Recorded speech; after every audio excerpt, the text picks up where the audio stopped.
तो नाज़रीन, लगातार अहम खबर पर हमारी नज़र बनी हुई है। आपको बता दें कि अब से कुछ देर पहले आज़म खान जेल से बाहर आए हैं, उनके साथ उनके हामियों की भी वहां पर बड़ी तादाद मौजूद है। अब वो वहां से निकलकर क्या कुछ कहेंगे, उस पर लगातार नज़र बनी हुई है। बदनवानी मामले में सीबीआई की छापेमारी के ताल्लुक से आपको बता रहे हैं, लालू यादव से जुड़े 16 ठिकानों पर यह छापेमारी की गई है। राबड़ी देवी के घर पर भी छापेमारी की गई है। राबड़ी देवी के घर के बाहर आरजेडी की नारेबाजी जारी है।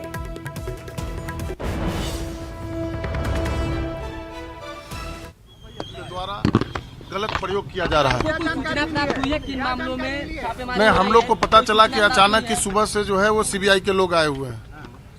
सीबीआई का बालिका गृह कांड का क्या हुआ, सृजन घोटाला में क्या हुआ, उस सब पर कार्रवाई होना चाहिए। बिहार में अनेकों घोटाला हुआ है, उस पर कहाँ कोई कार्रवाई हो रहा है। शौचालय घोटाला कहाँ गया, अब कौन सा ये कार्रवाई हो रहा है। आप जान रहे हैं कि जो 17 साल से सत्ता में नहीं है, उसके बावजूद ये कौन सा छापा चल रहा है।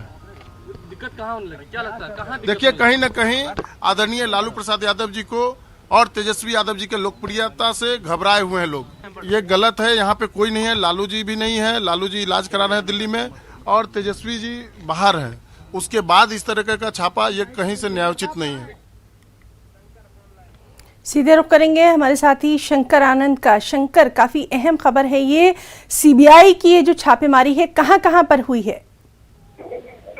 देखिए, सीबीआई की छापेमारी इस वक्त में 17 लोकेशन पे चल रही है, जिससे कि राजधानी दिल्ली, बिहार में पटना, गोपालगंज और एक लोकेशन पे है मध्य प्रदेश का भी है। मध्य प्रदेश में भोपाल में इस वक्त में सीबीआई की छापेमारी चल रही है।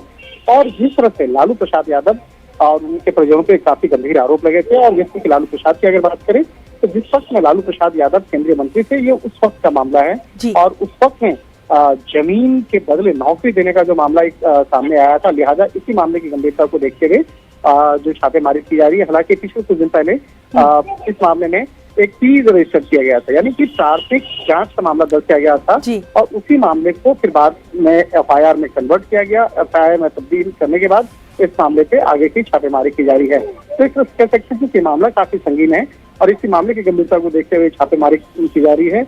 और कहा जा सकता है कि आने वाले वक्त में लालू प्रसाद यादव और उनके परिजनों की मुश्किलें जो है वो बढ़ सकती हैं। जी बिल्कुल शंकर, तो बेहद शुक्रिया आपका अदा करना चाहेंगे तमाम तर तफसीलात के लिए।